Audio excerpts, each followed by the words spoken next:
Hi welcome to spark kitchen. வீட்டில் வடை செய்யணும் அப்படின்னா அதுக்கு உளுந்து ஊற வச்சு அரைச்சி கஷ்டப்படலாம் தேவையில்ல. எல்லார் வீட்லேயுமே இட்லி மாவு இருக்கும். அதில் ஒரு கப் எடுத்து கொதிக்கிற தண்ணியில் ஊற்றி அழகாக மொறு மொறுன்னு சூப்பரான வடை செஞ்சிடலாம்.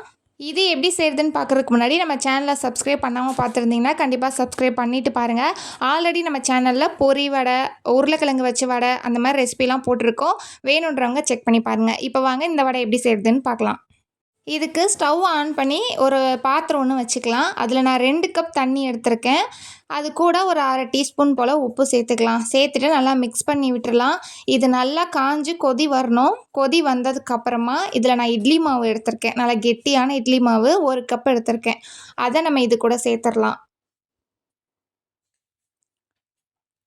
சேர்த்துட்டு ஒரு கரண்டி வச்சு நல்லா மிக்ஸ் பண்ணி விட்டுறலாம். அடுப்பு லோ ஃப்ளேமில் இருக்கட்டும். நல்லா இந்த மாதிரி மிக்ஸ் பண்ணிகிட்டே இருக்கணும். கட்டி இதுக பிடிச்சிடக்கூடாது. இட்லி மாவு நல்லா மிக்ஸ் ஆனதுக்கப்புறமா அது கூட 1/2 கப் போல் ரவை எடுத்திருக்கேன். வறுத்த ரவை, வறுக்காத ரவை எது வேணாலும் எடுத்துக்கலாம். அதையுமே இது கூட சேர்த்துடலாம். ஸ்டவ்வை மட்டும் மீடியம் ஃப்ளேமில் லோ ஃப்ளேம்லேயே வச்சுருங்க, ஏன்னா கட்டி பிடிச்சிரும். ரவை சேர்த்துட்டு கட்டி பிடிக்காமல் ஸ்லோவாக அப்படியே மிக்ஸ் பண்ணிகிட்டே இருக்கணும் கைவிடாமல். நம்ம அப்படியே கலந்து விட்டுக்கிட்டே இருந்தோன்னா கொஞ்சம் கொஞ்சமாக அப்படியே திக்காகும்.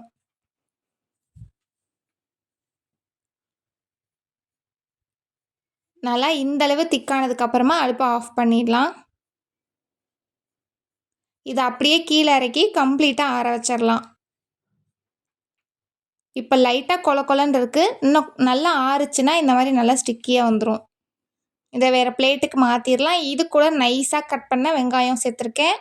அது கூடவே காரத்துக்கு ஏற்ற மாதிரி பச்சை மிளகாயை நல்லா நைஸாக சாப் பண்ணி சேர்த்துருக்கேன். அது கூட கொத்தமல்லி, ஒரு 1/2 டீஸ்பூன் போல் ஜீரகம் சேர்த்துக்கலாம் ஃப்ளேவருக்காக. உப்பு உங்களுக்கு பத்தலை அப்படின்னா இந்த ஸ்டேஜில் கொஞ்சமாக சேர்த்துக்கலாம். சேர்த்துட்டு நல்லா மிக்ஸ் பண்ணி விட்டுறலாம். மாவு இந்த மாதிரி பிசு பிசுப்பாக இருக்கே, இதில் வடை நல்லா வருமா அப்படின்லாம் யோசிக்காதீங்க. கண்டிப்பாக சூப்பராக மொறு மொறுன்னு வந்துடும். இந்தளவுக்கு நல்லா மிக்ஸ் பண்ணிக்கலாம். கையில் கொஞ்சமாக நல்லா தண்ணி தடவிக்கலாம். தண்ணி தடவினீங்கன்னா தான் அந்த வடை தட்ட முடியும். தண்ணி தடவிட்டு இதிலேருந்து சின்ன சின்ன பால்ஸாக உருட்டி எடுத்துக்கலாம்.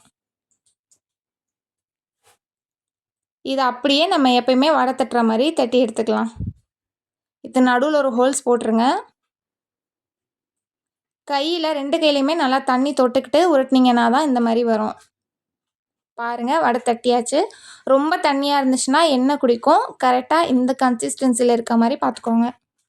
அவ்வளோதான், இதில் தட்டி எடுத்தாச்சு. நம்ம இதை பிளேட்லேருந்து எடுக்கும்போது எடுக்க வரணும். பிளேட்டில் ஒட்டிக்கிச்சுன்னா தண்ணியாக இருக்குன்னு அர்த்தம். அப்புறம் எண்ணெய் குடிக்கும். கொஞ்சம் கெட்டியாக இருக்க மாதிரியே பார்த்துக்கோங்க. இப்போ எண்ணெய் நல்லா சூடாக இருக்கணும். அப்போ இதில் சேர்த்துடலாம். ரொம்ப ஒரு மொத்தமாக சேர்த்துறாதீங்க. கொஞ்சம் கொஞ்சமாகவே சேருங்க. 3, 4 அந்த மாதிரியே சேருங்க. சேர்த்துட்டு நல்லா அடுப்பை மீடியம் ஃப்ளேமில் வச்சுருங்க. வச்சுட்டு இதை நல்லா செவந்து வரணும். கலர் நல்லா சேஞ்ச் ஆகணும். அந்தளவுக்கு மீடியம் ஃப்ளேம்லேயே வச்சுருங்க. உள்ளே நல்லா வேகணும்.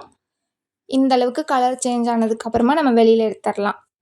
வடையோட வெளிப்பக்கம் ஃபுல்லாக நல்லா கிறிஸ்பியாக இருக்கும். உள்ளே நல்லா சாஃப்டாக அந்த இட்லி மாவோட புளிப்பு ஏறி டேஸ்ட்டு சூப்பராக இருக்கும். இது எவ்வளோ கிறிஸ்பியாக இருக்குதுன்னு நீங்களே பாருங்கள். சவுண்டு கேட்டுச்சான்னு தெரில, அவ்வளோ கிறிஸ்பியாக இருந்துச்சு இந்த வடை. சாப்பிட்றதுக்கு அவ்வளோ டேஸ்ட்டாக. இதை கார சட்னி, தேங்காய் சட்னி, இல்லை சின்ன பசங்களுக்கு இந்த டொமேட்டோ கெச்சப் கூடலாம் வச்சு சாப்பிட ரொம்ப சூப்பராக இருக்கும். நீங்களும் ட்ரை பண்ணி பார்த்துட்டு எப்படி இருந்துச்சுன்னு சொல்லி கமெண்ட் பண்ணுங்கள். இந்த ரெசிபி பிடிச்சிருந்துச்சுன்னா நம்ம வீடியோக்கு லைக் பண்ணிவிட்டு சேனலை சப்ஸ்கிரைப் பண்ணிக்கோங்க.